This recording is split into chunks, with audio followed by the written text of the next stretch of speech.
been interesting.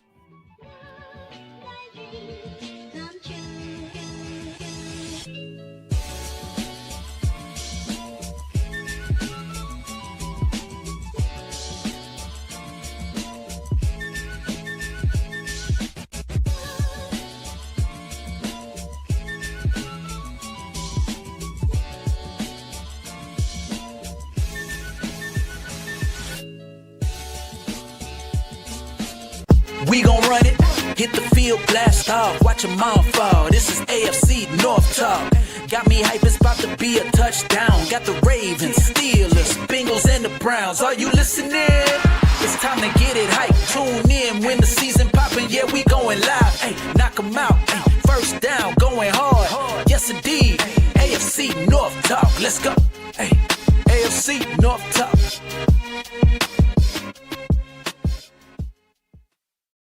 Welcome to another edition of AFC North Talk. Here we are. Let me. Sorry. Hold on. What are we doing? Let me scramble. Jared's still first. Yeah. We have one super chat here real quick before we get it started. The 188 says, Zach Taylor actually considered Jamar Chase a quote-unquote leader on that team. That's a joke. Outside of Burrow, this organization is a dumpster fire. I always know when the Steelers are doing okay because the 188 gets very good with the super chat. So good to see you again. We haven't seen you in a while, pal. Well, the Steelers won by more than one score, right? Yeah. Them terrible towels is out. What I tell you, it's the 14-point rule for the Pittsburgh Steelers. Steelers fans do not show up unless they up 14. Yeah. Well, shout out to the 188 and everybody watching. I'm gonna say this. That game of the Bengals and Steelers hurt me. I'm gonna show you something. I don't know if you guys can see this. Oh, this would be good. You see that? Oh, there's some crazy parlay that you missed by a leg. I had 11 legs. Oh my goodness. Jesus H. And look at you. Can you see the one red one there? Yeah, I can see it. Yeah. The Bengals.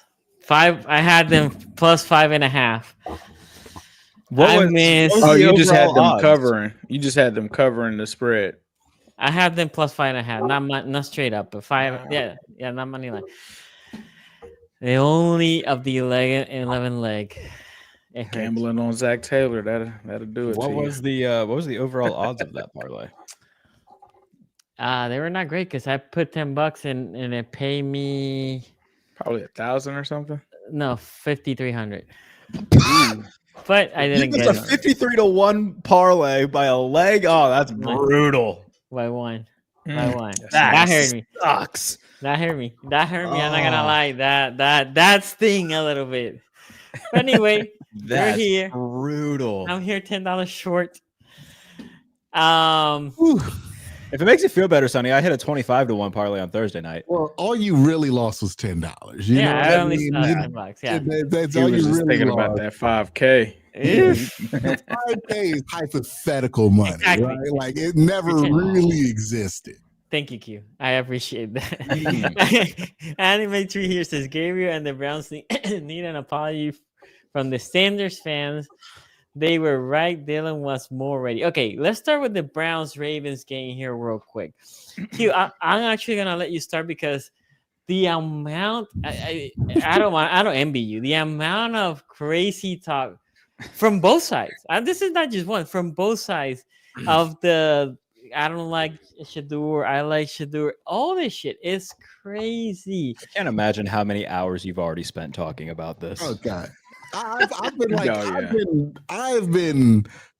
been shocked about how much discourse has been around a quarterback who performed pretty poorly. I mean, 4 of 16 in a football game. I don't think there was that much to talk about. I mean, we got more talking points out there than he had completions in this game, and it's ridiculous at this point. Where do we want to start? With the fact that the Browns had a 6-point lead against the Ravens and the fucking fans were booing the quarterback? They had a 10-point lead. Dylan Bush got a pick 6. Yeah. I mean, like the fans were booing the starting quarterback up 6 against a division rival that they weren't expected to even be close with in this game, if we're being honest.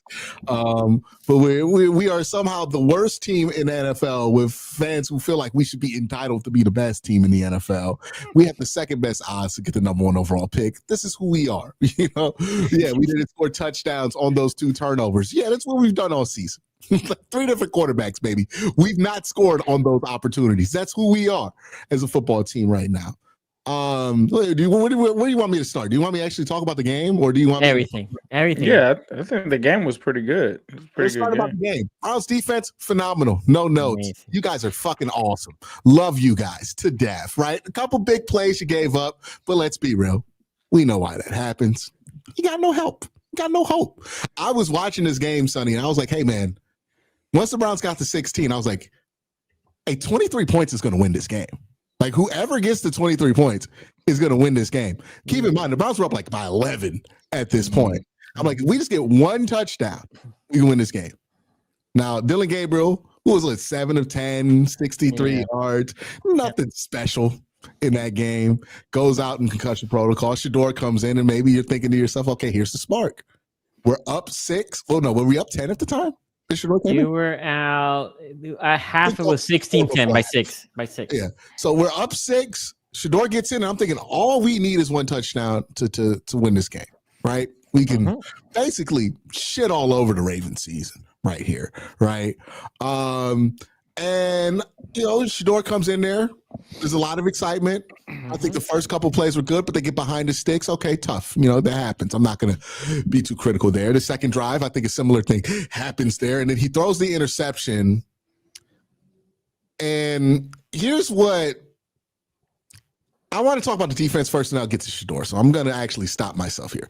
Defense, amazing. Carson Schlesinger should get all pro votes this year. That guy look, Sonny, I mean, no disrespect when I say this, but he might be the best linebacker in the division. Well, remember, let me put a parenthesis real quick. There's 2 guys in our pre-draft shows that I said that I love a lot. He was one. I don't know if you guys remember. I said, like, you were right on that one, Sonny. And the other one was Asaraku from Boston College, and he was a menace yesterday. But anyway, keep going. Yeah. But yeah, you need to draft for the Ravens because they've been bullshitting. That kid was great. Schlesinger, just fantastic football player, dude. Like he just got out there. He mirrored Lamar's hips on one play. I was like, oh, that's JOK shit, right? Like that's high level. Bigger one. Yeah, the bigger, right? Bigger, stronger. Just has such a great feel for the game. I thought Mason Graham was really, really good in this game.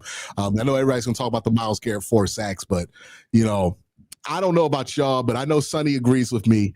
I'm not a big fan of underestimating defensive tackle play like the rest of football world seems to love to do. You sleep on defensive tackle, you're going to sleep on a bad defense, right? More times out of likely. And just look at the impact that getting Myles Garrett defensive tackles has done to his career. We talked about this when TJ was going, when had his big number tear, and a lot of Browns fans like, why does he produce more numbers than Myles? And I always pointed out, look at the interior help that TJ has versus what Myles had at the time. Now it's flipped where I think Myles has much better help now on the defensive line. Despite the fact that like Pittsburgh's not shabby or anything like that, but much better help on the defensive line. And boy, do you just see it. I mean, a couple of those Myles Garrett sacks were just pure cleanup, right? Cleanup. Like, two of them were cleanup. He ever got in his life. It wasn't even like, Myles Garrett just threw Roger Rosengarten, even though he got one of those. Poor Rod, right? That's my boy, but he had a rough one against Myles. There were a few snaps where Mason Graham, I think one in particular, where he was either matched up against Falele or Linderbaum. Always Falele. It's always Falele. But he drew multiple Ravens interior linemen.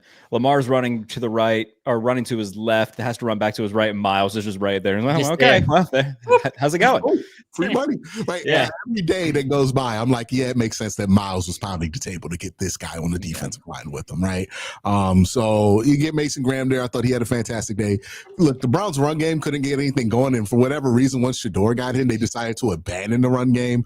And I know. We'll talk about that and why I think that happened in just a bit. But I mean, Quinshawn was the only thing that the Ravens were worried about, right? There were a couple of drives there where like Quinshawn just pulled like 3 runs out of his ass. Like, there was one drive particular that you guys drove almost the entire length of the field. It was purely a run. It was 3 runs with Quinshawn, and I think he broke off like 15-yard chunks each time. Yeah, like and then one with Simpson, and I think one flat throw to Simpson that didn't get too many yards, and ended up with a field goal. Yeah. But Quinshawn ran really good in that drive. Yeah, but so, that's what was good in this game, right? The Browns defense, man, they just get a fucking quarterback and some offensive pieces in the offseason. We could actually be something. Mm-hmm. But let's talk about quarterback. About Shedeur Sanders. Against all odds, Shedeur Sanders played in this game. And I need people to be normal. Okay. Like, I desperately need people to be normal. And ask yourself this question. Hey, if I didn't like this guy, would I be saying this stuff about a performance that was objectively terrible? Like, let's be honest about what it was. Now, are there some caveats to this? Yes, he was the backup quarterback. As everybody who's watched an NFL game or has played in any sport where they have strings knows, if you're not the starter, you're not getting the starting reps. I don't know why this was a controversy. I don't know why 45 million backup quarterbacks had to tell people that that's not how that works, and then get yelled at by assholes who sit in chairs for a living. Like, about, you don't know what you're talking about, Josh McCown. Like, you're telling the McCown about how backup quarterback works. It's the ultimate backup. You're fucking wrong, dude. You had Chase Daniels. They were signing letters and petitions about this is how it works. It's hard for us, right? They were also giving Shedeur a lot of bail there where they're saying, hey, look, it's tough. He needs reps, right? That's all they were trying to say. People were just shouting down their throats, cussing them out, whatever. It's ridiculous. And honest to God, do you even need to be a backup quarterback to understand this? All of us have played a sport where we didn't start once in our lives. And you know good and goddamn well you wasn't getting no reps when you wasn't the starter. That's not how that works. I was a backup catcher my freshman year on varsity. Guess who never got the catch with the fucking varsity pitchers? Me. Okay, like, this is how this works in sports.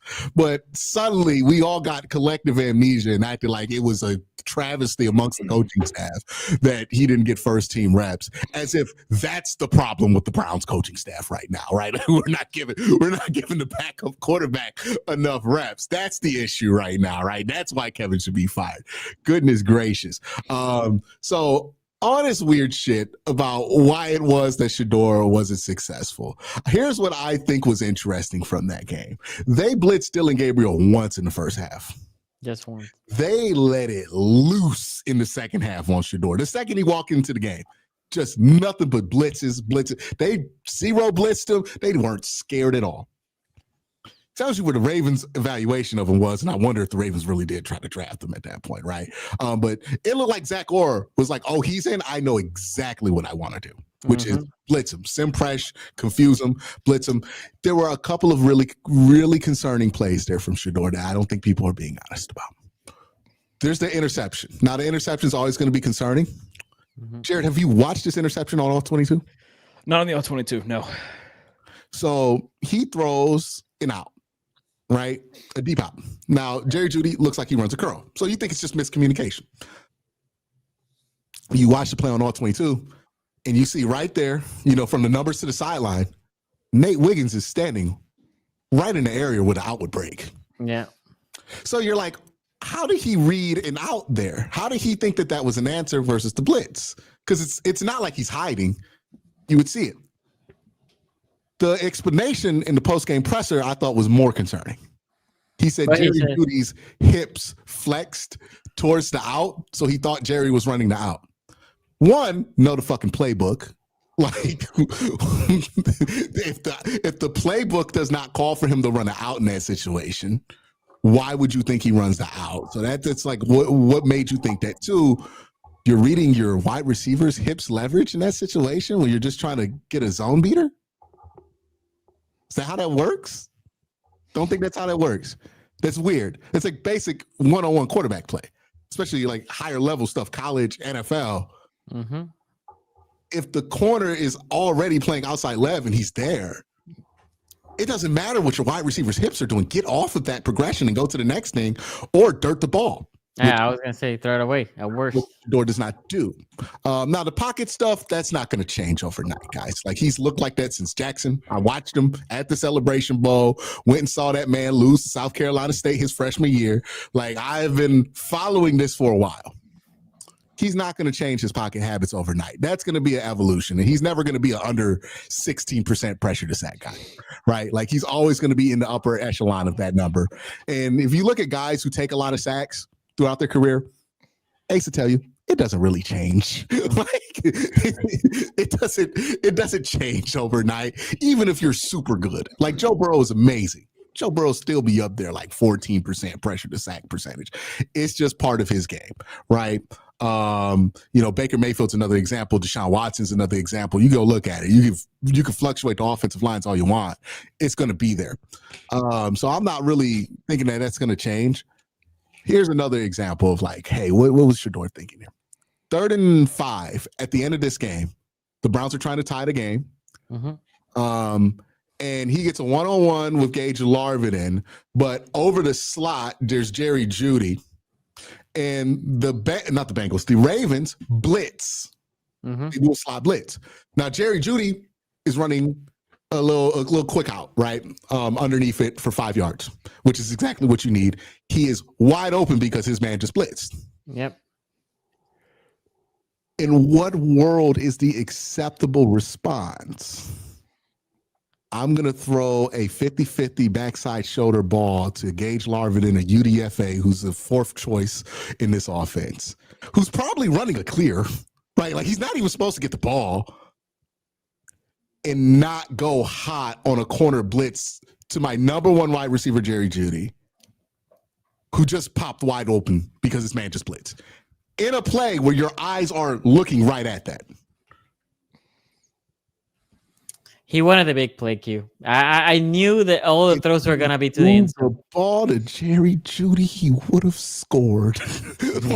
I don't disagree, but in his mind, it's the touchdown, right? And this is the problem, right? I had this issue with Cam Ward when I watched his tape, and I had a similar problem with Shedeur, and this is why I didn't want the Browns to take a quarterback in the first round. I don't like quarterbacks who always have to make it a highlight. Right. Like one thing with the Josh Allen thing, right? The Josh Allen evolution. Mm-hmm. My respect for Josh Allen's game jumped up when I watched the Josh Allen game and I was like, oh, he's fucking boring now. That means he's good, right? Like that means he's not risking the ball and just trying shit every play. That means he's figuring out where to go with the ball. You can't make your life that difficult, right? And Dylan Gabriel, he's not done a good job of this either. So it's not like the Browns have their answer on this roster. But the way I've heard that be glossed over in favor of like, oh, well, if he would have caught that ball that he threw on a terrible decision, it'd be a different conversation.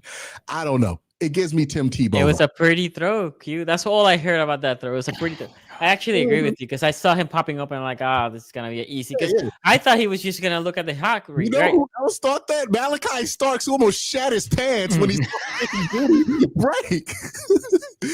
he saw Gage Larvin and Jerry Jeudy's like, oh, fuck, and shat his pants to try to get Jerry Jeudy.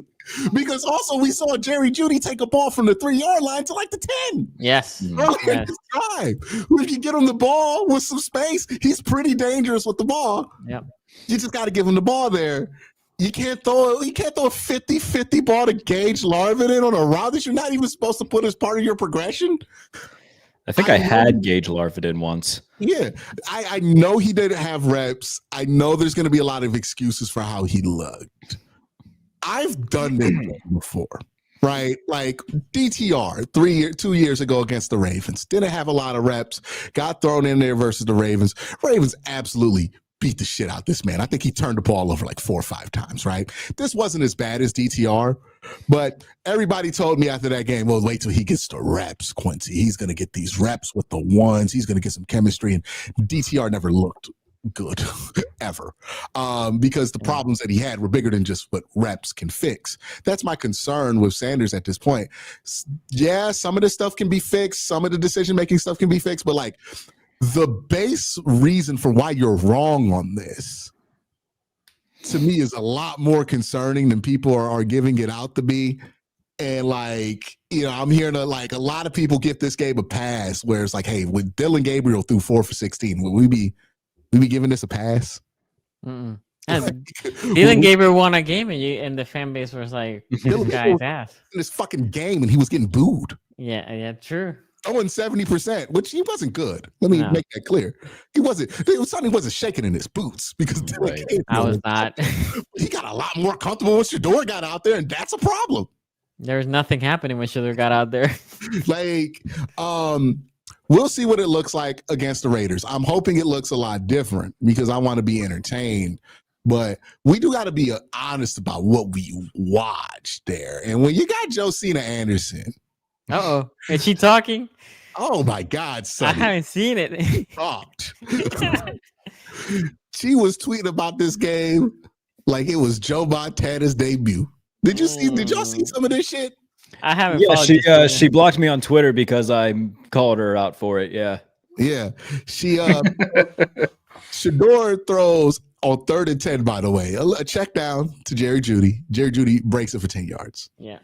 She captions this. This was the against all odds completion. Oh my God. Jerry Jeudy.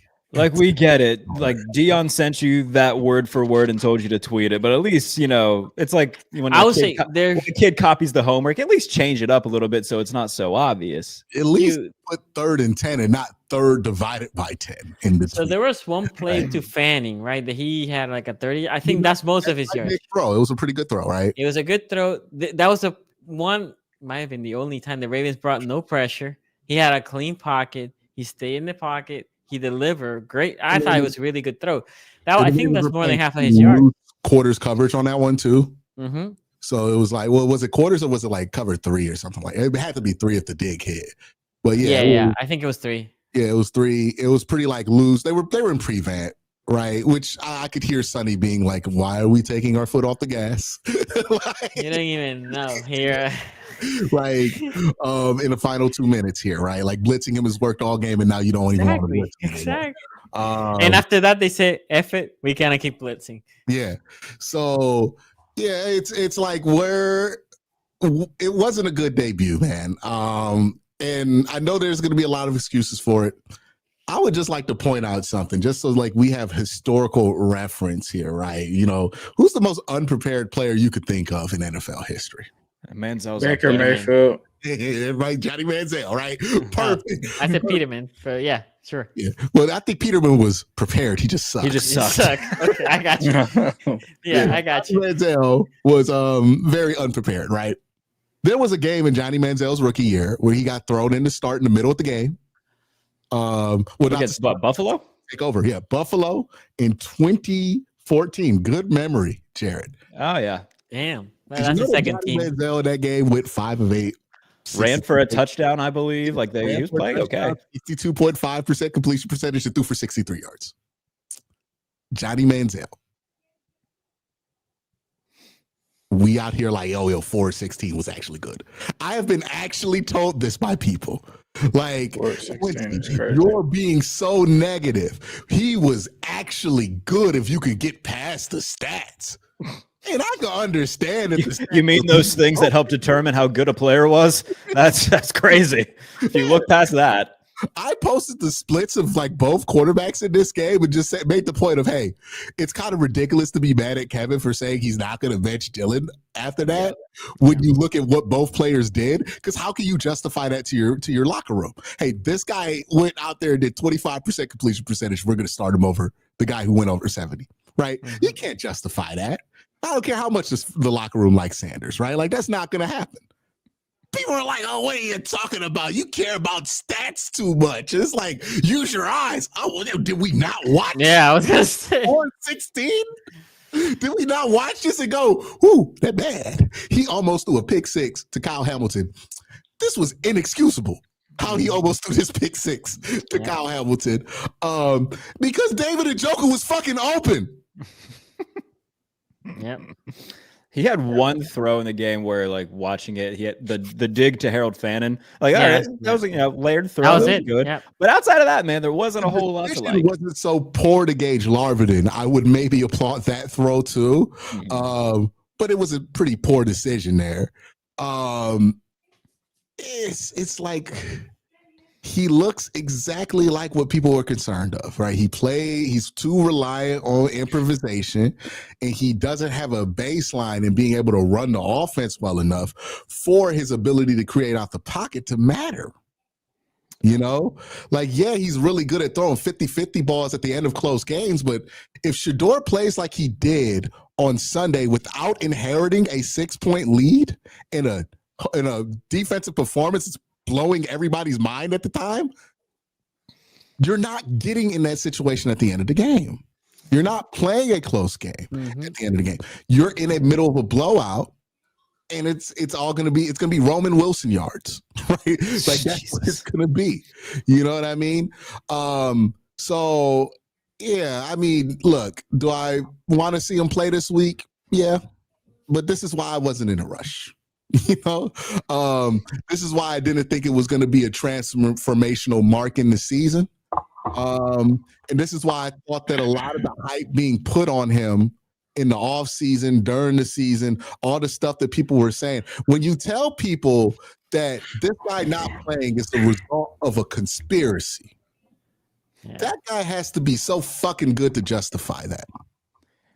So, and it's a catch-22 too, because like, let's say he does go somewhere else in like a year or two and like plays respectable, then all of the dumbest human beings we've ever met are gonna get on twitter.com and be like, see, Kevin Stefanski was holding him back. It was purposely done. And we got to listen to the people. When Thanos wanted to rid the world and start a new one, he was talking about anti-vaxxers and dumbass Shedeur truthers. Those are the two people he had in mind in specific, was these morons that walk among us and actually think that an NFL head coach would purposely like bury a one in a hot seat, right? Position. Yeah, one in a hot seat. One in a hot seat. And one who was part of the process to draft the guy in the first. Right. Like, if the Browns truly hated Shedeur Sanders, we would have just drafted a wide receiver in the 5th round. Right. Hey, we had 2 6th-round picks. We did not need to trade up to get Shedeur. And I know some people are like, well, ownership made him do it. Ownership ain't giving a fuck about what you do in the 5th, 6th round. Like, you know, unless, like, I know Mike Brown, like, is closer, tight-knit organizations like the Bengals, right? Where it's like that matters, right? But if you're like Jerry, who just happens to be the GM as well. Well, I might be wrong on it, but I thought there was some story that came out that the Browns owner didn't want him, and it was your GM's pick. People were taking a quote where he said, "I leave those decisions up to the GM."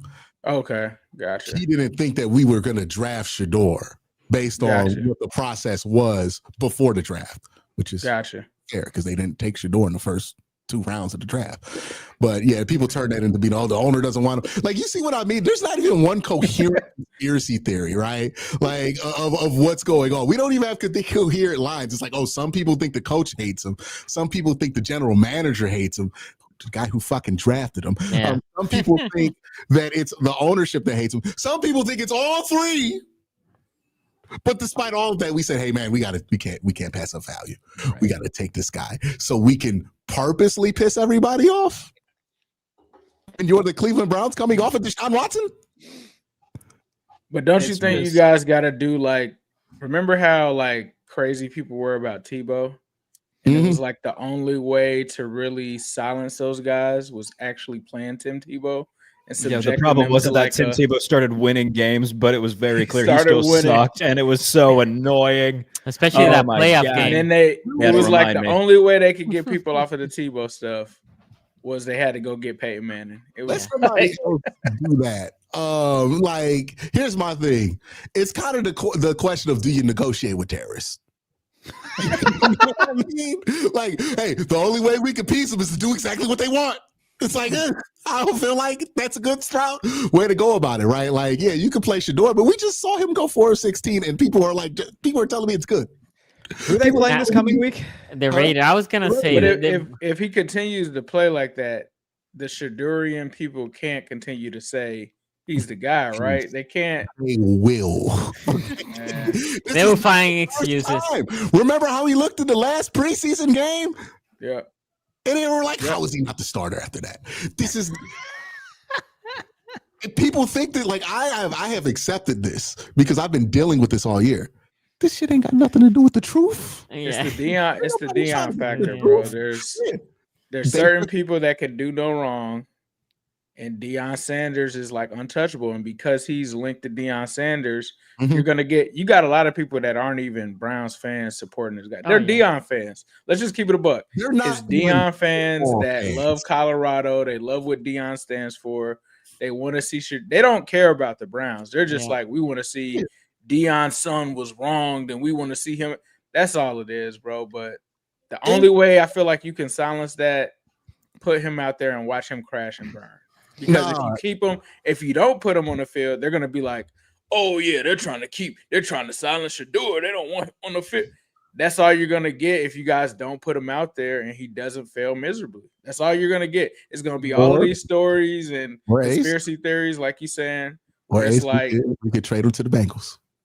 Nah, we don't want it. Nah. No, this all ends. This all ends with Shedeur getting traded to Jacksonville and reuniting with Travis Hunter when the Jaguars ship Trevor Lawrence somewhere else. So to be fair, the best thing that would have happened to him was going to an established quarterback room where he could just learn. Now, I know that's not what he wanted. Their fans. Well, he didn't want that either. You're talking about Shedeur people, like Deion Sanders lovers. They did not want him to go anywhere and back up anybody. People also appreciate this element of it. We are assuming that these people are into football. I have interacted with these folks. Oh, these are people who watch The View every day. These aren't people who give a fuck about football. People who watch Whoopi Goldberg and Elizabeth Hasselbeck every day. This is like the Bronny version of in the NFL. This is like Bronny in the league. Yeah, I mean, it's divorced from the sport itself. It does not matter how he looks because they just want to win an argument about something that ultimately has nothing to do with the Cleveland Browns. Right. Yeah. Like, it is what it is. There is no quelling this. He can go out there and look bad, and you know what they're going to say, Ace? Kevin Stefanski's calling the bad plays. I've already heard them say that. It's the Toy Story 3 meme where Woody and Jesse are like bracing for the end, and it's like, oh, the head coach did it again, huh? It's like, that's basically what it is at this point. It doesn't matter. He go out there, throw 5 interceptions, and blame it on the wide receivers for not catching the interceptions before the defense. Look. Everything's a mystery when you don't know what the fuck you're talking about. And that's what we're dealing with right now. They were upset about reps for a starter.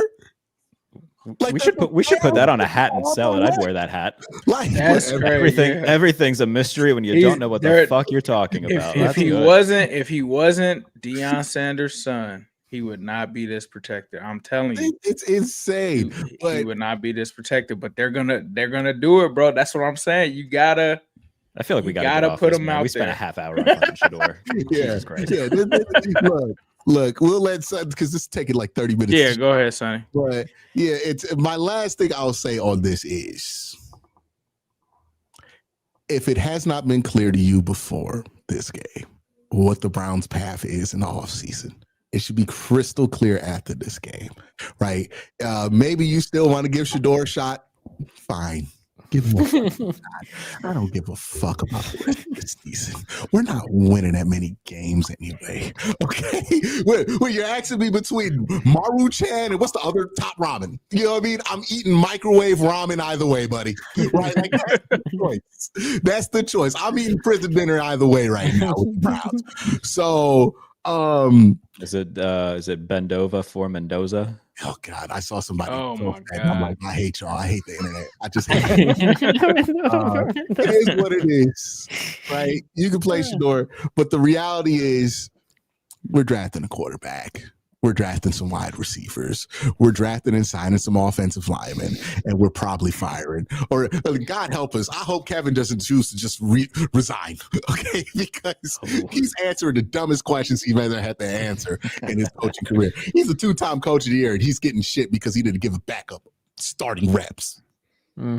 He's gonna have him this week, right? He's gonna have. So that excuse is out the the window. door this way. Yeah, I was gonna say that. No, that hey, it's just going to turn to, well, he only had 1 week of starter reps. If you really look at it, I'm dead serious. I'm telling you, I have to deal with these people every day. They're going to be like, it's only 1 week of, how is he going to make up for not having starter reps since July in 1 week? Duh. That's what they're going to say. They're going to say he needs 14 weeks of starting reps to be able to judge him. This is just the one thing I will not say here logical. is the Browns have the Raiders, a winnable game. They have the Niners, not I don't think it's a winnable game, but the Niners are coming to Cleveland, West Coast If to he East wins Coast. that Raiders game, the And then they Shedeur have are the gonna go Titans. crazy. They have the Browns Titans. haven't won in the West Coast. No. They're coming to you. The Raiders. The Raiders. Yeah. The Browns haven't won in the West Coast since 2015, and it was against the Raiders. But we'll see what happens in that one. I mean, both those teams fucking suck. So I know. anything's possible. Again, it's my man. Anything's possible when you stupid, right? Like anything's possible when both teams is just terrible. Is that a tweet from somebody? Anything can be true if you're fucking stupid. Okay, so what I Christ. have to say about this game is the Ravens play offensively as bad as you can, and giving credit to the Browns. I don't want to say the Ravens play bad. Bro, The Browns Lamar did, had a yeah. lower rating in this game than Dylan Gabriel. Yeah, Lamar had a horrible game. Look Now, at what the Browns defense has done to quarterbacks the last 2 weeks and how we've still managed to lose both of these games, man. he had 2 picks. One was a pick six. The pick six wasn't on him. It bounced out of Keaton Mitchell's hands. There was another pick that was off the head of, what's it called, Rosengarten? Anyway, and there was one that was dropped by somebody from the Browns. I can't remember. In the end zone. He did not look good. He did not look good. He was also, I don't know if the wind was affecting him, but he was missing by, I don't know, yay much. Like, he was off all his throws. Yeah, there were 40-mile-per-hour gusts in the first half, so there was that. Yeah, he was off. Most of his throws, they were off, right? So the fact, look, I thought the Ravens were going to win by 10. I think I said 24-14. And it's because I said from week 1, this Browns defense was impressive because we played the Browns early on in the season. I was like, man, this defense is great. I think they had gone better from the beginning of the year. So now the fact that the Ravens were there on the road, and it's a divisional opponent, they know how you play and all that. And then we start how we start. Muff punt, pick six. Now, I'm not here gonna lie. Guys, I'm an open book. I would lie to you if I said I was sweating it too much because I saw offensively what the Browns were having. Now, my problem was with Dylan. When Dylan was there, I didn't see a lot of opportunities for us to force turnovers, and the Browns defense was not allowing us to do much. So when the half ended, I'm like, man, we're losing by 6. At least it's still a touchdown. We can get it back. I said if they score a field goal and they go up by 9, I'm like, eesh, that can get. And then Shedeur comes, and I think he completed his first pass, and then he scrambled one that he was just celebrating, whatever it was. I'm like, okay. yeah. When he scrambled up to the middle of the field and lost 20 seconds on the game clock. Yeah. The play call in. Yeah. So yes, that one. But then he couldn't do anything, and I was like, oh wait, we're not scoring. But they're not even doing shit. They're literally, again, Shedeur stat for bad as it look. If you take the fanning throw, it's disgusting. It's like god awful stats. I don't know what the runs the Ravens put after that big drive from Jenkins. The Ravens were like, nah, he ain't gonna beat us anymore. They loaded the box. The what? You're like, if you take out the fanning throw, it's got awful stats. We're talking about a 25-yard reception. Well, but that is more than half of his yards. I know, you're right, and because you're right, it's hilarious. Yeah. If he doesn't get this completion, it's worse. Yeah. Great. But the Ravens, that play call, the fake tush push hurricane, what it's called, that was elite level call. it takes cojones. You know how that play worked really nicely was because Lamar and Henry they go left. Yeah, it was a misdirection. Yeah, and it was just perfect because the week before That play unfortunately ripped. Yeah, the week before. Think about the week before. They went in the same. One of those, like, you're like, well, they got sitting at home. I'm like, fuck. Like, I wasn't even mad. I was like, wow. Yeah. Like, oh shit. The week before they did the same. Lose, but that's how we lose. Wow. Yeah. The week before they did the same thing, but they pitched it to Lamar. So now they had the keeper, right? So when they see, I'm assuming if the Browns are looking at the film, they're like, oh, we see Andrews not sneaking in. Lamar's going left with Henry. Assumption one of those two have it. And then it was a great play call. But again, it takes cojones to do it. Tyler Loop, I know how again the rookie has been playing really good. But offensively, we were anemic. The O-line was bad. Myles Garrett, people were talking about 4 sacks, and I mean, he had them. 2 of them were purely cleaning up. Stanley had a rough game against him. Rosengarten had a horrible game. But the interior, Fahalele had the worst. Fahalele was there spinning like a, what do you call those things? Rotisserie chicken. He had look, Falele was out there rotisserie chicken the whole fucking game. Collins. And then Harbaugh gets snipey or pissy when they ask him about the line. Like, just try anybody else. It can be worse. I mean, maybe, but try it. Try him. Anyway, what does Falele have pictures of that keeps him in that lineup? And I don't know. The one thing that Falele is durable. He doesn't get injured, so he's there in every single play. He does not get hurt. I'm not here wishing he get hurt. Hey, look, he got availability. That's the best ability according to coaching cliches, right? Like, yes. Henry had a decent game. He broke that one to set us up. But the offense against felt sluggish, and I'm not hating it that much because again, I have the most respect for the Browns defense. I kept picking them early in the year to win because of the defense. I still think the floor is 4 games because I think they're gonna beat the Raiders and the Titans. Shedeur, no Shedeur. I mean, Shedeur might fuck the game. I don't know, but that defense is hellacious, and it's crazy because a competent. The thing is, I want to praise the Baltimore Ravens defense, but it's hard because of the offense that we went to. But going from when we traded for Arloti, and when this defense got healthy, the defense had done a great job. Look at the Bears putting points. They clamped the Bears defensively. Even the game that we lost against the Rams, right? They held them. That was with Cooper Rush, and we held them to few points. So the Ravens defense has been trending up, which is what I like to see. The offense has lost some of the steam. Too good. Well, Beeflo is a great defensive coordinator, so he had a good scheme. And then the Browns defense, again, hell of a defense. I think is the best in the league. What are you gonna say? Well, now you have the Jets next week. And the offense, this is a get right game. You need to get right in this game offensively. But other than that, I mean, it was a important win. It wasn't pretty, but it was an important win, and you got away with it. I'm gonna send you guys something in the group text so you know what my life is like right now. Okay. Team, because I can't believe this. Let me just that's in the group text now. Okay, Jared, what do you thought about this game? Yeah. Truth be told, like I had it on like my peripheral because I had Chiefs Broncos on the main TV because one of us bet a lot of money on the Chiefs and was very upset. It's okay. I also bet Travis Kelce anytime touchdown, so it canceled out.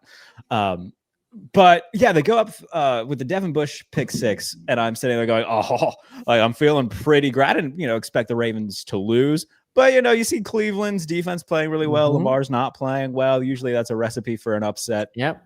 But yeah, I think once Dylan Gabriel goes down, that's kind of when everything shifted because, like Q said, I mean, Zach Orr just pinning the ears back and just setting the house more often than not, and that really, that was kind of all she wrote. After the interception that Shedeur threw, I think the writing was kind of on the wall. Even though it came down to the final possession, I don't think anybody was sitting there expecting the Browns to actually pull it off. But yeah, now Baltimore, I would have loved nothing more to see Cleveland win because it would have put Baltimore at 4-6 and Pittsburgh goes to 6-4, gives them a little bit more of a cushion. as we get into the final 6-7 weeks of the season. And now still remaining one game behind in the division.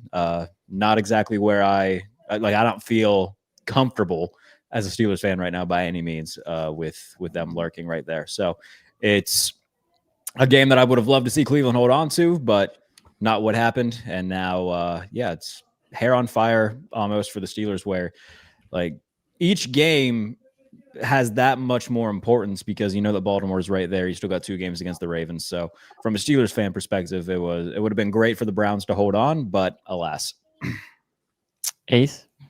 Yeah, I think obviously this was the more entertaining of the 2 divisional matchup games. I think the Browns played a really good game. I don't think it was that, the Ravens offense was particularly bad. We know how good this Cleveland defense is. We know that they're going to bring their lunch pail every time. They played well. There was that one play with Denzel Ward on a pass deflection. And I was like, man, are they going to be able to pull off this game? If you remember, I asked, like, is this a game that Shedeur Sanders ends up coming in? Now, the way that he came in was definitely different than what I said. But when he came in, I was like, man, we're going to see, like, if the element of surprise can help them get this one over the Ravens. But we saw what we typically see from Shedeur, which is holding on to the ball too long. Ravens were smart to blitz him, and it was a disaster from then on. Like, there was the one play that Q talked about. If I almost thought that guy made the catch. If that dude makes the catch, that is Cheeto, man. Cheeto. I thought, Cheeto saved them, because if that man made that catch, that might have been the ball game right there. Cheeto definitely made a good play there for the Ravens to save them. But yeah, man, I mean, like, it was. I don't want to take away from Cheeto there, but like, all we needed Cheeto to be was alive because the guy had it in his hands. Yeah, he had it in his hands. He had it in his hands, and then Cheeto. You feel him caressing the ball. If you're alive and you play DB, I agree. Yeah. So I thought it was a entertaining game. I thought it, came down to the last minute. I thought that the Browns may be able to pull it off, but the offense, like as usual, the offense kind of let them down. But the defense played well. I mean, that's just been kind of the story for the Browns this season. They just need more from the offense. They weren't able to get that, but you did see kind of the bright spots of that offense that they do have, which is Judkins, right? So he was able to make some plays here and there, but it just wasn't enough for them from that perspective. And then Derrick Henry, that to me was kind of the turning point in the game, is when Derrick Henry makes that run, and it's like, oh, here comes Baltimore. Here comes Baltimore. Yeah, when I saw that, I was like, man, okay. Who caught him? Who was the one that caught him? I can't remember. Denzel Ward. Denzel Ward, yeah. Denzel Ward caught him and they held him to a field goal, maintained the lead. Defense, like, I mean, come on, man. Like, the offense had so much time. Yeah. The offense is the same story. It's defense gives the offense all of these opportunities. Offense couldn't cash in, but I think it was a respectable double-digit points in this one. Like, the defense already gave you a touchdown. Yeah, it was a respectable effort by the Browns, but that's been the trend. Q's been talking about it. They got to get the quarterback situation and the offense figured out. But, respectable effort from them. They at least, unlike my Bengals, they at least put up a fight. So we have a couple of super chats here before we go to the next game. Play on the review says Zach Taylor is trash bandicoot. Yes, sir. Rouser? It says, why Crash Bandicoot gets you straight there? Like, I know. Relationship to Zach Taylor. Crash Bandicoot was a low-key great game. If Sander plays well, the Browns could get a first. In no way, shape, or form will the Browns get a first-round pick in return for Shedeur Sanders. Oh, he's saying for Trey. I was like, if he plays well, you're winning. Absolutely not. What? I don't. This is crazy. Drafted in the 5th round. Yeah. Ben Ryan says had a chance to take him in the 1st round. They said no, and then they had a chance to take him in the 2nd round, and they said no. All I'm gonna say is, bro, people turn down giving up 2 first-rounders for Lamar Jackson, and you're talking about Shedeur Sanders is gonna get a first. Nah. Ben Riley here says, "Can't stand snitches on What's this final about? day." I don't know what's that about. Mhm. No. Is it about Jalen Ramsey being like, "Hey, that dude spit on me"? Oh no, he's talking about the guy who posted the video of Jamar Chase. Oh, yeah. By the way, caught lying in 4K. dog. 4K. Like, I didn't spit on nobody. And then the video dropped. I'm like, well, you absolutely did. Yeah. In that man's face. Ray Rag here says non-debut, at least according to Yacine and Anderson, who also thought he did all the work on a 3rd and 10 when he threw a 3-yard pass to Judy, broke 3 tackles to get the first. His stance are so delusional. Sonny, you know it's hilarious. Like they've been on Dylan Gabriel's ass for throwing checkdowns. I know, and that was a check. 3rd and 10. And then he throws a check down on 3rd and 10. I'm like, it's literally the harassment versus like flirting. Yeah. Literally that. I always felt bad for Gabriel. When y'all drafted Sanders, Gabriel had no winning in this thing. Women empowerment when it's a dude put a shirt on. Empowering. Who is it? What? Oh, goddamn! It's gonna piss me off. It's like the bigger rapper fella, Rick Ross. That's Rick who it Ross. is. Rick Ross with his shirt off. No, I remember that first went viral when I was in high school, and it was like when you take your bra off after a long day of work. Because the meme is like Lizzo back to back with the Rick Ross picture. It's like empowering versus put a shirt on. Okay. So Old guy here says Q. Bump what anybody says. Coming from a Ravens fan, Miles is the best defensive player of this generation. Do say problem, Sonny. I'm gonna kick the Catholic out of John. Do you hear this man at his press conference? How are there 2 coaches that decide? How are there 2 coaches in an NFL season that decide, hey, this Myles Garrett guy looks like he's playing the best football of his life? 1-on-1. Okay.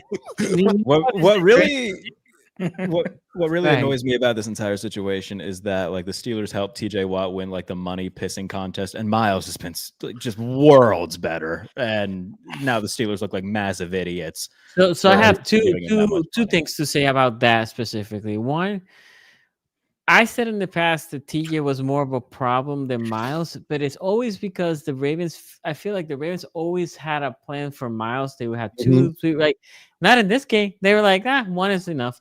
Second, the question for me is that the case because they wanted to make sure the pressure didn't come from the inside because the inside is insane. They didn't have bodies to spare. Like, are you exactly? Look at how Mason Graham looks. You're not giving that guy a lot of 2-way goals, right? Like Malik Collins, you can't give that guy a lot of 2-way goals. But if the alternative is leaving Miles on an island, I agree. I think Jim Harbaugh is like, it didn't go that bad because he only earned 2 of those sacks, right? Like that's kind of how you have to view it. That is cope. Yeah, it's insane there, but yeah, Myles Garrett played the best football of his life. He's gonna win Defensive Player of the Year. For sure. Hilarious that he could have a chance to break the sack record against Pittsburgh and against Mason Rudolph. Could he? How many sacks does he have right now? He has 15. He has 15 already. Yeah, with 6 games in 3 games. Yeah, and with 6 games to go, so yeah, he breaking it. Yeah, he also plays. Well, I mean, I don't know. He also plays Cam Ward in a few weeks, which feels like a giant opportunity there. Yeah. And he's playing Geno this week in that O-line. Yeah, he's gonna rack a couple there. Jim Schwartz had voodoo magic against the 49ers and specifically Kyle Shanahan for whatever reason. He might get 25. He might. If he gets 6 sacks in these next like 3 weeks, then it's over. Yeah, somebody's got to get that record because I still remember. I know I'm telling my age, but I still remember when Strahan got gifted, that sack where it was gifted to him. Favre just fell down. I was like, nah, we can't. Somebody's got to break that record. Mason Rudolph is not doing the favor willingly. No, not Mason. Not Mason and Miles. I'm gonna get rid of this ball. Yeah, Mason. It will be like. It's not going to be Mason. Yeah, y'all trying to throw that in there. I see what you did there. Relax. Max here says The Shedeur throw to Yuri was fire. Oh, we found Josina Anderson's burner. No, it's the best. You know what? I'm gonna go the other way with this. Let me get a bag real quick. Dog, nobody throws the under like Shedeur, bro. Nobody throws the under like Shedeur. Like, all these haters, man, like with Shedeur, when he's in the zone, wait till he gets a clean pocket. Wait till he gets a clean pocket. He's gonna look like Joe Montana and Tom Brady had a baby, and that baby was better than both of them.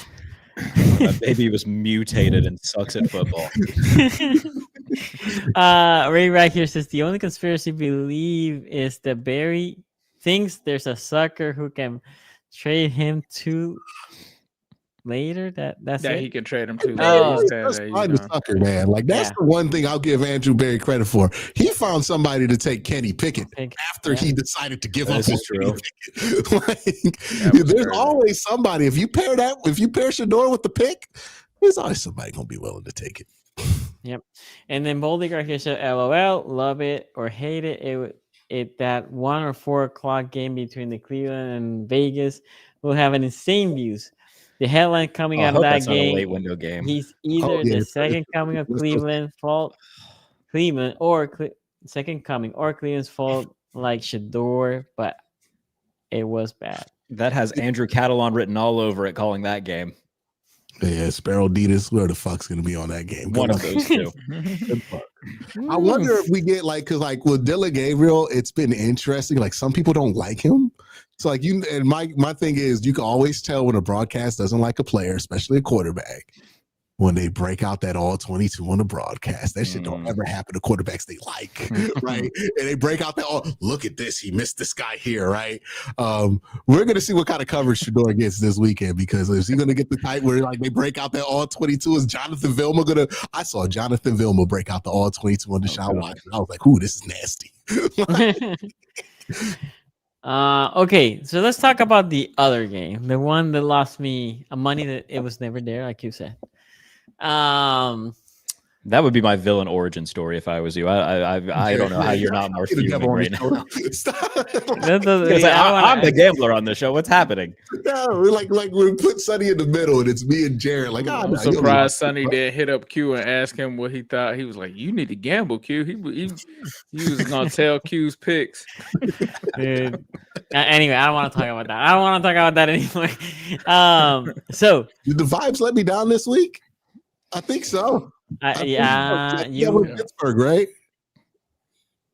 I can't remember who you picked. I don't remember who you picked. I might have been the only one who picked Pittsburgh. I went Pittsburgh for the lows. I went Pittsburgh for the lows. I wanted Pittsburgh to. No, you're right. You picked Pittsburgh.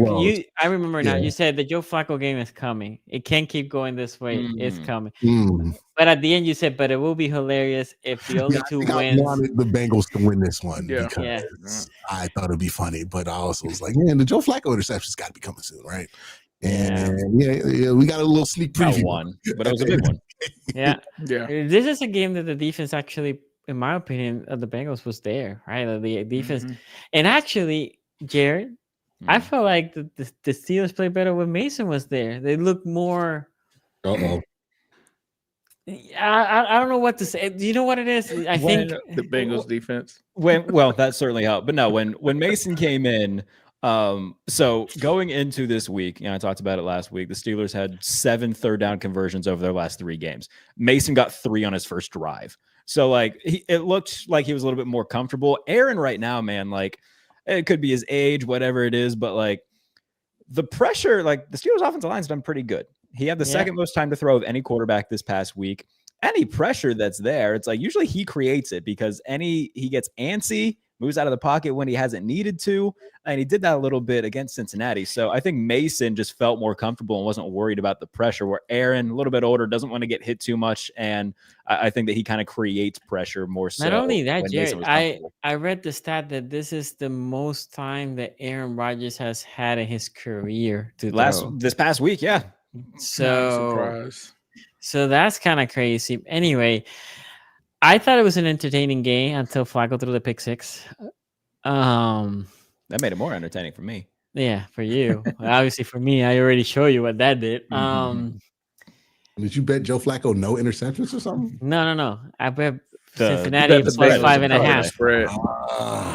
Bet for it to be a That was close the game. only thing I missed in the 11 Well, you leg were parlay. begging somebody to just like hold it to a field goal. Somebody Look, I was like, can Cincinnati score in trash time here? Nope. And then the fumble happened.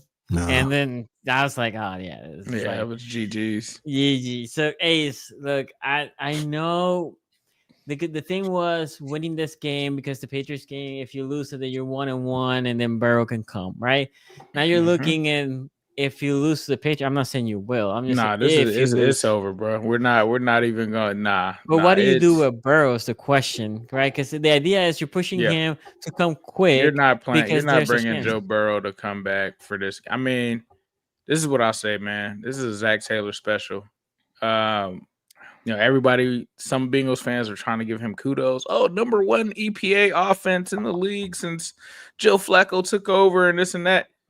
My issue with Zach Taylor has always been not necessarily just the offense. The offense has been predictable, so I have talked about that before. My biggest issue with him is game management, like situational awareness, and preparing teams for this game. Bro, you had 2 weeks to prepare for the fucking Steelers. Yeah, you came out and scored 12 points. They came out so flat in this game. You would think that they didn't have a bye week to come and prepare for this game. And then there was just so many stupid things that Zach Taylor did in this game. Like, you get a break with Aaron Rodgers. Not saying that you wish for him to get hurt, but Aaron Rodgers exits the game. And you get Mason Rudolph in the game. And the first thing you're doing is burning timeouts because you can't get the play calling. It was just a lot of bad stuff from that standpoint. Like, the defense didn't play bad to me until Mason Rudolph got in, and they just could not stop him. Can I ask a question? Because there was a time out there that I just did not think was justifiable for Cincinnati. It was right before, it was right before the second Jalen Ramsey Jamar Chase fight. Yeah, and they were going out there to presumably like make the Steelers try to jump because it was like a 4th and 1. Yeah, stupid. And then they let the clock run down.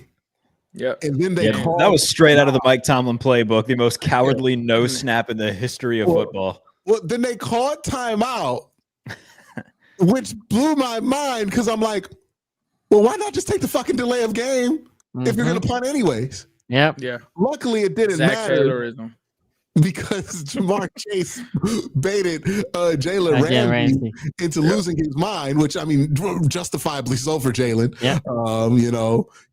He should get the first reverse fine, right? Like, I know he got fined for the fight. He should get Jamar Chase had to give him like $40,000. You spit in man's face, like, you gotta give him some money too. That's crazy. Like, that was nasty what he did. But yeah, what was was there an explanation for that timeout that he gave in the press conference? It's Zach Taylor, man. I mean, he does these things all the time. The way that he's got the worst feel for the game that I've ever seen. And I'm sitting here saying this 7 fucking years later. I'm just tired of it. The defense did not play bad until Mason Rudolph got in the game. And it's just like, whenever they face backup quarterbacks, they just shit the bed, honestly. Like, they just couldn't stop anything that they had going on. You literally had everything line up in this game to go to your advantage or try to get you back in this game. You had Aaron Rodgers leave. You get Jalen Ramsey kicked out of the game. You get the running back gets hurt. And it's like, you still can't win this game whatsoever. And for me, like, if you can't get up for this game to try to give you some kind of shot to get Joe Burrow back. And the other thing that made this one so big is it's an AFC opponent. It helps you get that divisional kind of victory. So, like, this was a must win, and they came out so flat in this game. The decision off the brick, the 2-point conversion, like somebody's talking about. Why, bro? Why? Why are we going for 2? Like the play call was the worst, though. The play call on the 2-point. Yeah, it's a Zach Taylor special. It's stuff that has you looking like, man, this guy's in his first year, but it's year 7. And that's what Zach Taylor is. That's what Zach Taylor has been for this team. I'm not going to take any credit away from the Steelers, though. The Steelers came out and executed and did what they needed to do, right? Offensively, once they weathered the storm, even with, Jalen Ramsey coming out. They weathered the storm on defense. They played very well on defense as well. Held a very hot Bengals team to 12 points. Really, that Joe Flacco pick six was nasty. That was the game right there. Joe Flacco, I don't know how he did not see Kyle Duggar sitting right there. He threw it right to him, like it was Jamar Chase or something. Joe Flacco just be throwing shit at the defense. Like he just threw it right. I'm like, stay alive. I'm like, dog, is it that? Because like going up into the week, the whole media was just asking him like, are you okay with your time about to be over? Because Joe's coming back, and then I'm like, is this dude just throwing picks because he doesn't want Burrow to come back? Because there's not going to be a chance for him to come back in this game. I mean, on the ground, Chase Brown did his thing. He did okay. I think that the offensive line protected him well. I just don't want to say anything positive about this team because, dog, your record is what it is. This was an important game that you needed to win. You didn't look like at any moment that you were trying to grab this game by the reins. You didn't look like you were trying to be aggressive. You didn't look like you knew what you were doing. And that's just a reflection of Zach Taylor. And it just seems that in all of these games where the Bengals have needed it in recent history, it's like, this is a game that we should try to win with the Jets. Nope, not going to win that one. Oh, this is a game that we need to win against the Bears at home. Nope, not going to win this one. Hey, you're running out of chances here. Like, this is another one that you got to get against the Steelers. Nope, not going to get that one. Like, you can't put Joe Burrow in a situation where you're asking this man to come back and win 6 straight games. It's not going to happen. Like, it's just not going to happen at this point. And honestly, the defense didn't play bad, but for their standards, it's still not a good defense. They're still out there missing tackles. The only thing that they did that was a little bit different was they played more 3-4 in this game. It definitely helped them. But Barrett Carter still was lost at some points out there. He still was missing tackles and stuff like that. So, I mean, the defense is never going to be what it's supposed to be in this game. And then now if your offense, like, they can't play complementary football. It's either the offense is on fire, defense can't stop anybody, defense plays well, now the offense can't score. And that's the Zach Taylor experience. It's the lack of cohesive football being played. They were outplayed, outcoached, outmanned in this game. The Steelers deserve to win this game. The Bengals did not show up in this game whatsoever, looking like they were a team that wanted to win this game by any means necessary. And honestly, I can't take them serious for the rest of the season. Like, if that's how you're going to come out in a game of that magnitude, okay. And then, like, you have the fumble by the tight end Noah Fant and it's GG's. It's just embarrassing. It's an embarrassing loss. You don't bring Joe Burrow back to this. Like, there's no point in putting him out there risking injury. Then Jamar Chase gets suspended for the next game. It's over, bro. It's pretty much over right now in week 10. And I've been on the record saying this several times, like, bro, if Zach Taylor gets off to another slow start this season, he needs to be gone. Why they're not getting rid of Zach Taylor, why they're holding on to – there's nothing to hold on to. I mean, people can sit here and say, oh, they're not mathematically eliminated. But if you lose the next game, you lose the game after that, you might as well start looking for your next coach because this guy is still making rookie mistakes now because he never should have been a head coach. And a lot of people within the Bengals community, when the offense starts to play good, oh, well, he's an offensive coach and he's doing this and that. Well, he's supposed to be responsible for the entire team. Like, he's not like we can't shoot him bail on the defense being one of the worst in history. We can't shoot him bail on this team coming out unprepared. We can't shoot him bail on any of this stuff that's not working. So, in my opinion, like, this is an indictment on Zach Taylor. He's got to go. The front office, you got to look at some of those guys too, because it took you forever to even do the Joe Flacco trade. Then you did the Joe Flacco trade. And then with a defense that played horrible, all you did was trade away a good linebacker. You didn't try to do anything to help the defense out. Kyle Duggar was out there, which the Steelers made the move to get. Some people tried to insinuate that the Bengals could have been in on that. Yeah, now Kyle Duggar's taking a pick six back on you in a game that you need to try to stay alive. So, the Bengals at this point, they are what their record is. They're 3-7. I'm not going to sit here and be like, oh, well, maybe if they do that. Nah, dog. Like, I'm not believing a Zach Taylor team can come back and do anything in this season as it stands right now. So that's where I'm at for them. Great win by the Steelers. They needed to get that win. because obviously the Ravens are on their heels. And they were able to pull it off. Even with Mason Rudolph out there at quarterback, they took care of business. Garrett? Yeah, like the first couple of drives of this game, I thought it was just going to be a repeat of what we saw in Week 7 because the Steelers went down, scored on their opening drive. The Bengals scored on their opening drive. All right, you're back now. You're back, yeah. Okay. So Steelers score on their opening drive, Bengals score on their opening drive, and it looked like, all right, like this is going to be same thing that we saw in Week 7.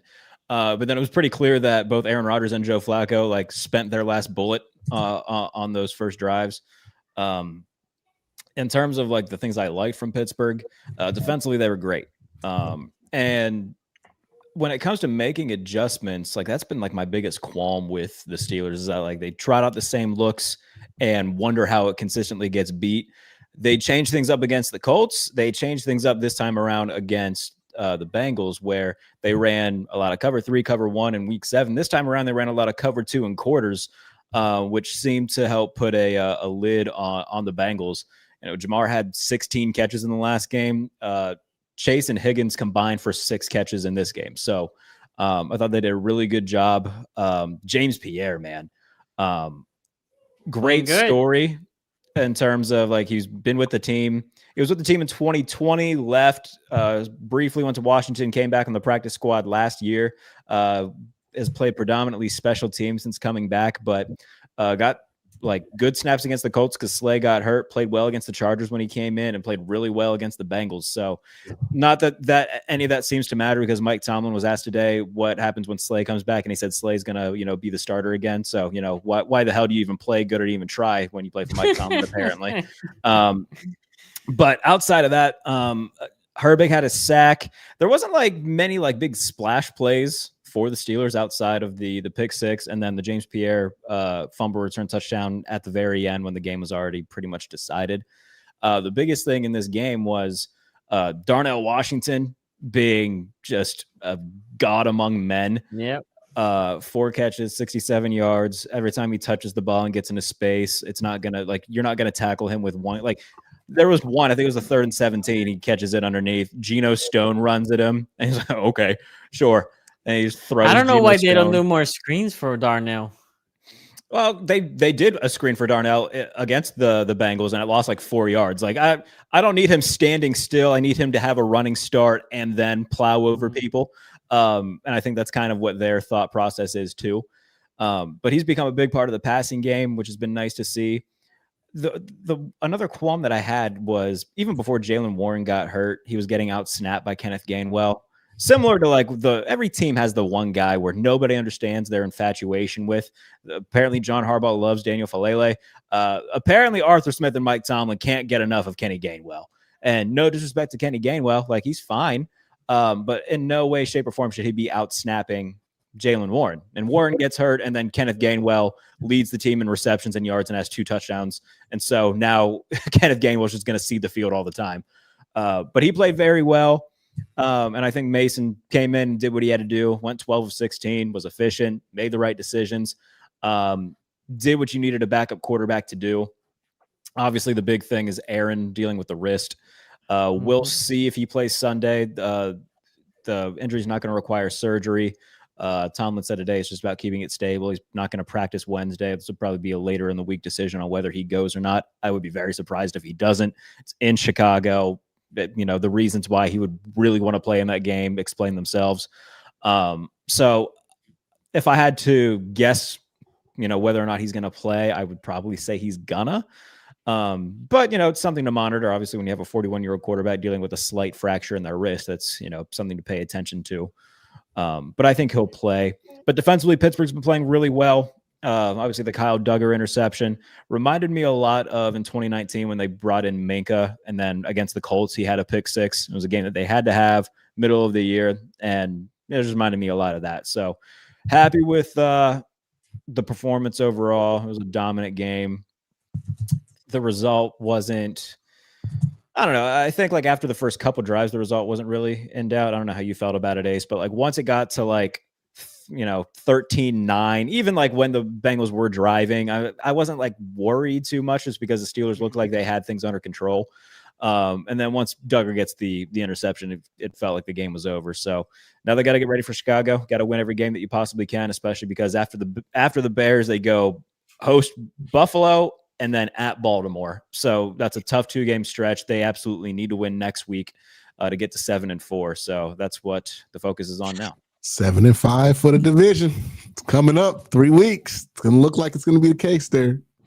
Oh, I think it's going to come down to week 18. I really do. I hope not. I think week 18 will play a factor, but I think who you Baltimore play in week 18? Pittsburgh. Yeah, Pittsburgh. It's between in Pittsburgh. those two. It all depends okay, so let's be honest here. It all depends, in my humble opinion. If the Steelers beat the Ravens, I think the Steelers have a couple more losses in their schedule. If the Steelers beat the Ravens, it all depends how we play against the Bengals. If we can sweep the Bengals, then I don't know if it's coming to week 18. Yeah, if we split, and the Steelers have to play in Cleveland as well, so that'll divisional record. Because a lot of the opponents you guys face, we have the Patriots. We haven't played the Patriots. You guys haven't played Detroit yet. Guys haven't played. I think that they lose to Buffalo. I think they lose to Detroit, and I think they split with Baltimore. So if I had to guess, they're having 7 losses. So they need Baltimore to get a couple more. Okay, I mean that's fair enough. What I would say about this game is the Steelers defense showed up. Another game that the Steelers win when the turnover margin is on their side, which is fine. But this defensive performance was impressive to me because the Bengals offensively, forget about Joe Burrow being there or not, they have been borderline elite even with Flacco, and the Steelers defense just clamped in. There was nothing there. There was nothing to be had other than turnovers. Forget about the turnovers for a moment. Nothing to be had. Steelers defense was great in this game throughout. And I was surprised because, like Ace said, one of the reasons I fucking betted the Bengals was the Bengals are coming from a bye. Coming up from a bye, you would think even if they lose, it was gonna be close. Nope. It was close for a little bit, but nah, the turnovers didn't open the game. It was disappointing if you're a Bengals fan, definitely I understand your frustration. The timeout thing, which was odd, I agree. I was like, wait, timeout to take it, what? So, but hey, again, it played the Jamar Chase situation. If we want to add to that, I tweeted, I'm like, this is stupid for Ramsey. I said, like, I haven't seen anything. Why is he doing this? Because I called Ramsey an idiot for doing it. Me too. Me too. I guess I didn't even say anything about that. Yeah. After the game, like, obviously he said that he spit on him, but it was really funny because he called him a pussy, which made me laugh really hard. He said that's what pussies do. And I was like, oh shit. All right. So that made me laugh. Real beef. I need them to stay in the AFC North. Yeah. But my whole I was thing, thinking it was another AJ Green, Jalen Ramsey situation, but this one went a whole other way. He's been caught lying before, right? Yeah. So it's like, all right, you said that. That's the only thing you can say that could justify you doing that dumb shit in that moment. Because that was incredibly stupid. It was. That was locked up for Pittsburgh if you just don't decide to fight Jamar Chase there. And then the one thing that could have happened to justify it. I'm like, wow, it was a nasty loogie too. Yeah. How did we not see that from the TV angle? Nobody saw it until the replay. Like, man, that didn't happen. We got that shit in 4K. And somebody was like, nah, it happened. I think that's just about what every Steelers fan was like, because I know that's what I was like. I was like, what the fuck is Ramsey doing? Why are you like, there's no reason to do that. You have the game pretty good in hand. The only way that you can help them get back into the game is by doing stupid shit like that. And then, after the game, you see everything. You're like, all right, my bad. Fair enough. I think we all probably would have had a similar reaction. Yeah. What? So, by the way, are we still? Because I know I had this argument with you, Jared. Do you still think that spit could have happened by accident? Because we had this argument about Dak Prescott at the beginning of the season. There's nothing accidental about spitting on somebody. No. Well, that's what Jamar Chase. Do you hear what Jamar Chase said? What did he say? It was an accident. He said, "I wasn't." I don't remember spitting on anybody or something like that. No. He said if he would have. if he would have wanted to spit on him, he would have spit at a different trajectory and tried to spit in his face instead of his jersey or the ground. The classic. I would have spit on him better. Yeah, exactly. Yeah, you see the night at first, but now we're bringing geometry into this. But the Dak Prescott thing was crazy because he definitely tried to spit on Jalen Carter and everybody. Just tried to hit us with the, you think if I was cheating on you, I get caught? You think don't you think I would be better at it? Like Jamar. That's funny. Jamar. Yeah, that's crazy. Like I like Jamar, don't get me wrong, but yeah, that's not a good thing. Out of pocket. Yeah. Out of pocket. Come on. Out of pocket, Q, bro. anything else you want to say about this game before I go to some super chat? Jamar, take your 1 game suspension and then we'll be all fine with you after that, right? It's kind of like the Myles Garrett helmet thing. Like, I don't know what was said, if it was justified, but after he got suspended for 6 games, all right. Yeah. It's over now. Well, he's appealing it. Yeah. He's appealing it. And it's odd. I would love to hear that appeal thing. Or besides my own actions, what have I done to deserve this? This is outrageous. Everybody always appeals it. Everybody tries to of course. it. The only problem is if the appeal process doesn't go. They need to have the appeal judge be like, nah, G, you're not appealing this. The appealing process does not go fast enough. He will play this Sunday, but then he could miss the Ravens game. This won't. I have a feeling this won't be a very long appeal process. This will be one of those where they take it to the booth and it's like, we don't expect a long review. Yeah, for sure. As the guy's walking there, the voice from the sky, whatever, says, "Yeah, turn around." This is like the other challenge that Zach Taylor did on the Tush Push. What was that challenge? I forgot about that shit. I don't, bro. This is Zach Taylor shit, bro. It's like, to be fair, I didn't think he got the first down either. And he didn't get the first down, but it's like, you know that you're not going to be able to see that in a pile full of people. Like, come on, dog. Yeah, there's just some challenges you stay away from in a close game.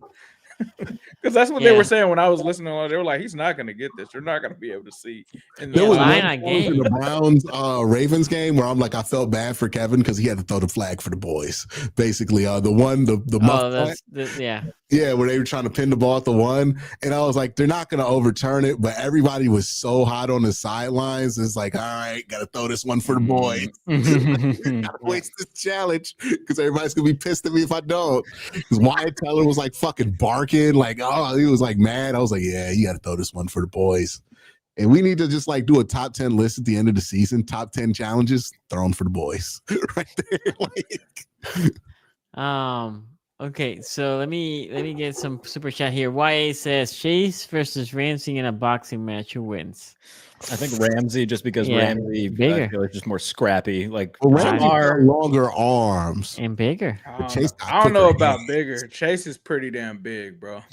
I've seen Chase in real life. He's like measurables. I've seen. We got to do a tail of the tape. When you talk about like how he's built match. He's built like a running back, because when you see these corners fly off him, you're like, why are they flying off him? But he's built like a running back. Now, he's not a small guy. They're both they're the same. Guys, right. I saw him and we were just like, we're gonna call him Big Uno because he was way bigger than I thought that he was. Jalen Ramsey's an inch taller and like 8 pounds heavier. All right, so we got the tail of the tape here. Jamar Chase about 74 inches, 7/8 inch on wingspan. Arm length. This is important for boxing. Yeah. Arm length. Let's see. Jalen Ramsey, 33 3/8 inch arms. Yeah, Jalen Ramsey got 3 inches on him on reach. Ooh, yeah. Let's see. What about BMI? What's the body mass index? Because I think Jamar's is probably bigger. Came out of college. He's probably like 6'1", 220 now. Yeah. I think they're probably similar. 6'1", 210, 215 for Jamar. Probably like 220 for Jalen. That 3 inches are nasty. It says reach is tough. I don't know what this is. BMI. Hand size. Jamar Chase.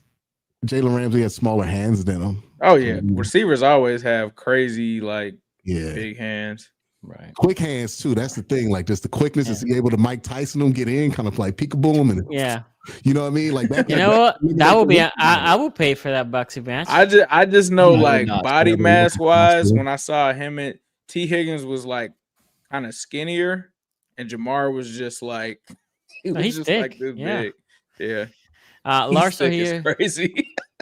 Well, thick. I mean, like bulky. Come on. You knew he didn't mean it that way. Yeah. Do that to him. Because you said the Higgins is thin. So. Don't let him. Sonny. Like, But that I will say, like people have been saying, when you spit on somebody, that could definitely I wouldn't be surprised if they had a fight in like the summer, because that's not. That spitting on somebody is crazy. That's on site the next time y'all play. Like that's like we might see you in the off season. Pre-game tunnel. All right, I'm gonna have to lose one. I'm gonna have to take my game suspension back. It's crazy. That's like, you ever see the Malice at the Palace documentary? And it was like, all right, somebody told Ron Artest, go get your foul back. And I was like, why did you tell him?